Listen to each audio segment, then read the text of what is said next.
what the cost will be as we go forward. Thank you, Mike. Any other questions or comments? Could I ask a follow-up question regarding the operations report? In the upper right-hand corner of the operations report, there's a diagram graphic. I'm not sure if there's a name for what you call that. Is there? Where? Just so folks who don't see the report, there's a little, almost a dashboard indicator, left to right, a needle pointing at if we're in the goal range on a particular goal, or if we're outside of that goal. And there also attempts to be there's an attempt there to demonstrate that outside of the goal, in some cases is bad, in some cases is good. So there are red, blue, and green. Blue is the goal inside of the range. Red and green can indicate outside of the range and whether it's good or bad. So for like the tree trimming item, for example, it showed that we're ahead of the goal. That's right. And other items at this snapshot in time, we're ahead of the goal. So I got the impression that we're going to get, it's going to be included into the operations report. I don't know if it's for every meeting or what the understanding was, but certain items from the plan would then be reported in the operations report. So kind of what I'm wondering is if the needle is in the middle, meaning we're right on with our plan, does that mean we're right on with the current plan as it's being adopted today, or that we're right on with the broader goal, the aspirational goal, as Kevin referred to, of 45 by 15? I think the correct answer is that it's a mixed bag, because we've obviously had this goal. We've been developing these goals over the past years. So it's our goals as they stand today, with the projects that Jim Parmalee described are in progress today. As we go forward, all the forecast lines are really outside of our operational report, which is a snapshot in time. So we currently have the efficiency goals that were set for this year with the plan in mind. What we need to do to be able to gel up future years' goals is to approve the plan and incorporate those in future years' goals. So it's the short answer. It's mixed. When you look at the efficiency goals, it's mixed because we're in an in-between state here. Thank you. Mr. Chairman, yeah, just a quick thing. I think the key word that Kevin used was balance, and I think that these goals are certainly interrelated. Wearing the other hats I wear outside this room, I've tried to be very supportive of renewables and efficiency, and very supportive of Eli. But I will say that I think this is the right balance, because we just don't know, as Kevin indicated, how right that number is. We have over 600 megawatts of the expected load reduction coming from Eli, and we hope that's right. We hope that's better than we hope we do even better than that. But I think this is a reasonable assumption for now, when you balance that with the cost. And as Kevin said, I think if we do better and it's more cost efficient, then we should do more of it. But time will tell. We're a leader, and that means we're going to be exploring a little bit. But I think we need to be prudent in how much resources we put towards it, at least initially.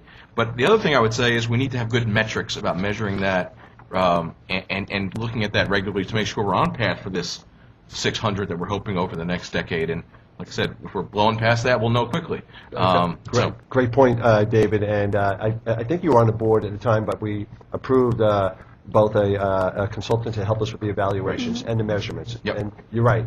That's where the proof is going to be in the pudding. Let's see what's working, and not be afraid to change Eli. Those things that are working, let's continue to strengthen and support. And there may be some programs that really aren't working that well, and maybe we shouldn't be afraid to tinker with them or dismiss some of them, and put our efforts in other places. Kevin, just to follow up to that, I think that's exactly right. And as information changes, we should change how we approach things. But I just wondered, with the timing on that, the consultants starting to make those reports, I just wondered maybe where we are on that. Mike Deering? The consultant, the report will be done, his initial report, which is based on the CEI leading into efficiency line, and at the end of March, we're preparing a presentation for the board for the April meeting. So I'll provide the baseline and the kickoff for since 2008. And then how frequently after that? Quarterly or? Quarterly. It'll be quarterly updated reports. That is a critical element of efficiency in Long Island that we've been talking about, is the actual monitoring of metrics to ensure that we do reach our goals or modify the program as we move forward. In fact, we've made a number of modifications to some of the programs already since 2007, 2008, reflected some better programmatic models, which shows some very good results. Excellent. Thank you, Mr. Chairman. Thank you very much. Anybody from the public wish to be heard on this? Mr. Cordero.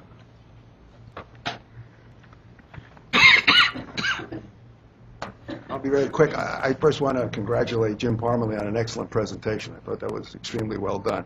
Having sat through those kind of presentations for 40 years, I can appreciate the effort that went into and the clarity which it was delivered. This has taken a long time to unfold, obviously. We started over a year ago to put a plan in place. It would have been helpful to have it in place in a speedier amount of time or less time, especially with LIPA making critical decisions in the last 3 or 4 months. It would have been good to have a formally adopted plan in place to be able to refer to in support of making some of the decisions that were made. It was a little bit surprising to me that in the resolution, the board is not being asked to approve the appendices as part of the resolution and the adoption of the plan. Even though I think that's a very good decision, and I agree with that. I had some problem with the appendices, especially Appendix B, making the connection, which was the technical analysis behind the plan. Even though the plan, these appendices are the foundation of the plan, it was difficult to make the connection between some of the methodology or the analysis that took place in the appendix and the body of the plan itself. So there was some problems in there that would have required some fine-tuning.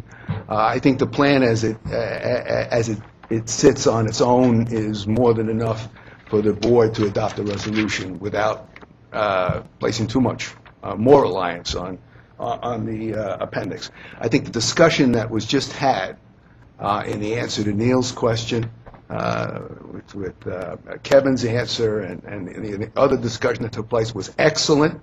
The unfortunate thing is that there should have been more of that kind of discussion explicitly stated in the plan itself, because you can't be certain about certain things. You make your best judgments, but only experience will tell whether you're on the mark or whether you can attain that goal. The final comment I wanted to make on the plan, there was reference to a technical workshop that took place. I think that technical workshop was selected, maybe a little bit too selective from the standpoint of the participants involved. I know when I testified at one of the hearings on the plan, I was told that I would be invited to be part of that workshop, and I wasn't invited, and that limited my ability to have some input on the plan, further input on the plan. I'm not smarting about the fact that I was invited, but it suggests to me that maybe a broader cross-section of people might have been included in that technical workshop. Thank you very much for your comments. Any investors from the public? Yes, sir. Yeah, while the next person comes up, let me just address Matt's. I'm not aware of you not being invited, so I apologize, Matt, if you were excluded. It certainly wasn't intentional. And number two, to the trustees, rest assured that the decisions that we made on the 50-megawatt solar project factored into all of the analysis that went into this plan. We have been analyzing this data for a year and a half, and we just didn't publish this plan in the last month and make our decisions back last year willy-nilly. They were certainly factored into, and the modeling of this plan was factored into our decision-making when it came to the 50-megawatt solar project. Thank you. Just want to remind the public that we do have a strictly enforced